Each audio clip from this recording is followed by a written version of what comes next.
Buenas tardes. El día de hoy presentaremos como evidencia de aprendizaje el tema violencia en el hogar. La evidencia pide que se haga una presentación oral, aunque lamentablemente por el COVID-19 se tendrá que hacer virtual, como se presentó en toda la etapa. Mi nombre es Arely Álvarez del 309. Mi nombre es Ángel Fernández Arellano del 309. Mi nombre es Flavio Esteves del 309. Mi nombre es América Hernández del 309. Mi nombre es Jorge Luis Morales Cavazos del 309.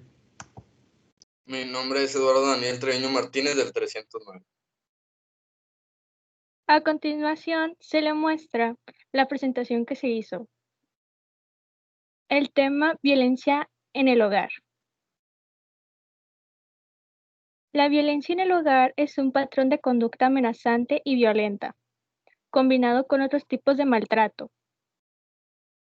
Este patrón de conducta se usa para controlar a otra persona. El maltratador puede estar casado o con la persona que está maltratando, o puede vivir juntos, o estar en una relación romántica. El maltratador puede maltratar a su excónyuge o a alguien con el que vivió anteriormente o con la que tuvo una relación romántica. La violencia en el hogar incluye cosas como agresión física, amenazas, acecho, abuso sexual y maltrato verbal, emocional o económico. No tiene que sufrir lesiones físicas para ser herido por la violencia en el hogar. La violencia en el hogar se trata del deseo del maltratador de tener poder y controlarlo a usted. La violencia en el hogar no tiene que ver con los celos del maltratador o con el que usted hizo que se enoje. No tiene que ver con los problemas de drogas o el alcohol del maltratador.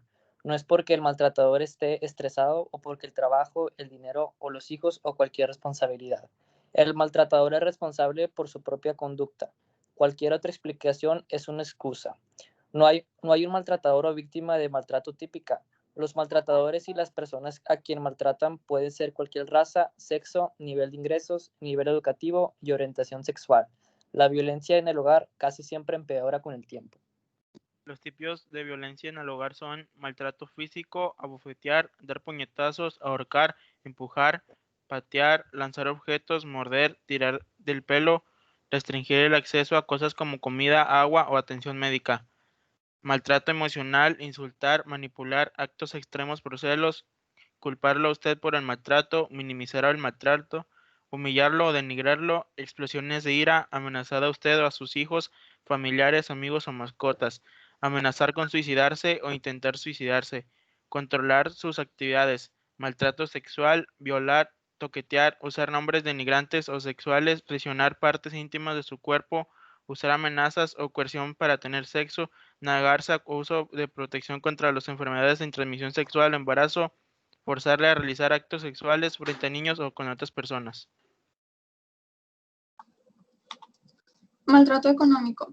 El maltrato económico trata sobre no permitirle trabajar o interrumpir su trabajo, no permitirle ir a la escuela o interrumpir su educación, forzarle a ser la única persona que trabaja, controlar todas las finanzas, darle una mensualidad, hacer que se sienta mal por cómo gasta su dinero, usar a los hijos para el maltrato, secuestrar o amenazar con secuestrar a sus hijos, maltratar físicamente, sexualmente o de otra manera, amenazar con lesionar a sus hijos, amenazar con obtener la custodia de sus hijos o presentar una orden de custodia, amenazar con llamar a servicios de protección infantil, usar su horario de crianza como oportunidad para acosarlo o enviarle mensajes amenazantes, amenazar con herirlo a usted o a sus hijos. ¿Qué hacer en caso de maltrato doméstico? Ante un ataque inminente, si puedes llamar a la policía para que te proteja una vez ocurrido la agresión, cuéntaselo a una persona de confianza y solicita su ayuda si tienes lesiones físicas o psíquicas o que crees que puedan tenerlas. Acude a un centro médico, explica el origen de las lesiones y solicita copia del informe médico. Si no tienes lesiones que se requieran asistencia sanitaria, acude a los servicios sociales de tu localidad donde te facilitarán apoyo para encontrar salida a tu situación y asesoramiento sobre tus derechos, posibles trámites judiciales y policiales.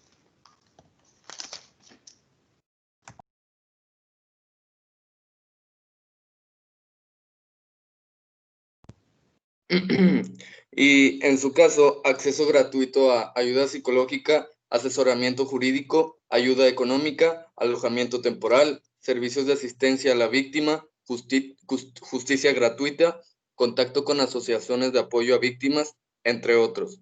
Si necesitas protección, puedes solicitar una orden de protección a la policía, juzgado, fiscalía, servicios de asistencia a la víctima, servicios sociales o asistenciales.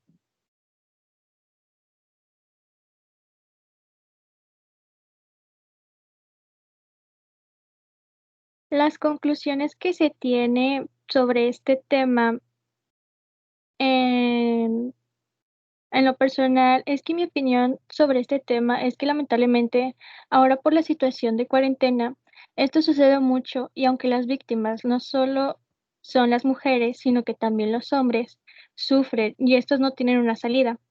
Un ejemplo sobre este es el señor que se hizo viral por internet de que su mujer lo golpeaba y él por no querer hacer nada decidió no golpearla hasta que tuvo que salir de ahí de su casa, subir al techo y pedir ayuda. Y pues yo creo que lamentablemente si esto no existiera, México o todo el mundo sería mejor.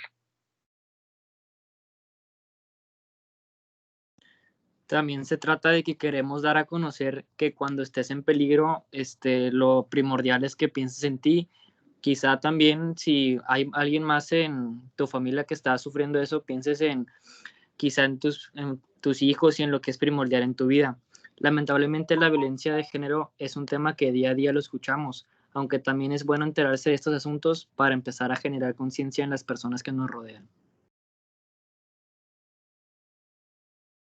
Mi conclusión sobre ese tema de la violencia en el hogar es sobre que aprendí los tipos de violencia y quiénes son las más propensas a padecerlo, a sufrirlo, y qué se puede hacer cuando una persona sufre de violencia y que hay que denunciar al agresor para que tenga su castigo. Mi conclusión es que la violencia en el hogar es algo que desgraciadamente se sufre mucho. Incluso se considera normal en algunos casos y muchas personas no tienen los medios o simplemente no se sienten cómodos o no quieren hablar con alguien por temor. Es por eso que creo que hay que concientizar más sobre los distintos tipos o sitios de denuncia que existen hoy en día. En conclusión, para mí sobre este tema es que cada día hay más ejemplos de violencia familiar y muchos de estos casos las mujeres o también puede ser hombres no dicen nada por miedo a que la otra persona les haga más cosas o los amenace.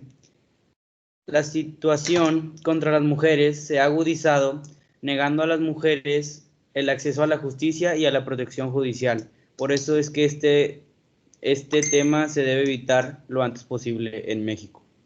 Ay.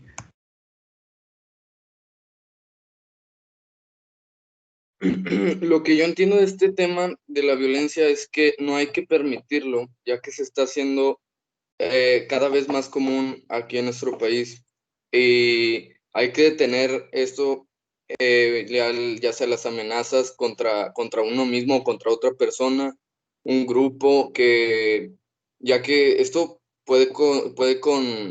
¿cómo se dice? Puede llegar a tener consecuencias como pues traumatismos o daños psicológicos. Y también, si tú sufres de violencia en tu casa, con alguna relación, no sé, no estás solo, puedes tener ayuda psicológica o puedes demandar al agresor. Y eso es todo. Ahora dejando aparte sobre el tema que escogimos de la violencia en el hogar, vamos a hablar sobre nuestras conclusiones de lo que aprendimos sobre esta etapa. En esta etapa comprendí los tipos de presentaciones. Anteriormente sabía de algunos y más o menos de que comprendían, pero ahora comprendí cada una de sus estructuras y a pesar de que ahora no se puede hacer una presencial, se tiene la Internet.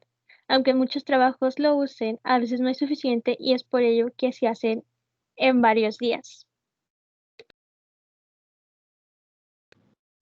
Yo comprendí que en esta etapa las exposiciones orales son probablemente la técnica más común de transmisión de información, especialidad que existe. Se utiliza tanto en ámbitos académicos como profesionales. De hecho, en los juicios se pide a los testigos hacer una exposición oral conforme a las preguntas de quien los interpreta. Entonces, la capacidad de expresión oral es un rasgo distinto y muy importante que se utiliza comúnmente hoy en nuestra sociedad. En esta etapa aprendí sobre lo que es la comunicación oral, qué factores tienen y cuándo se realizan su estructura y algunos ejemplos sobre la comunicación oral. Pienso que es importante conocer los diferentes tipos de presentaciones orales, pues al momento de realizar una sabemos cuál es la estructura, cuáles son las reglas que sigue, cuáles son las características y también sabemos cómo debemos prepararnos para realizarla. En esta etapa aprendí que las presentaciones orales es la forma de comunicación que suele emplearse para los diversos eventos que se desarrollen en un congreso. Ejemplos de ellos son alguna conferencia o alguna mesa redonda. Gracias. Yo en esta etapa aprendí que la exposición oral y su importancia, que nos ayuda mucho a expresarnos sobre un tema determinado y a aprender con más claridad lo que se está exponiendo y que consiste en hablar en público sobre ya sea un tema que te guste de forma clara y sencilla. Gracias. Esa ha sido nuestra presentación. Espero le haya gustado mucho, maestra. Hasta la próxima.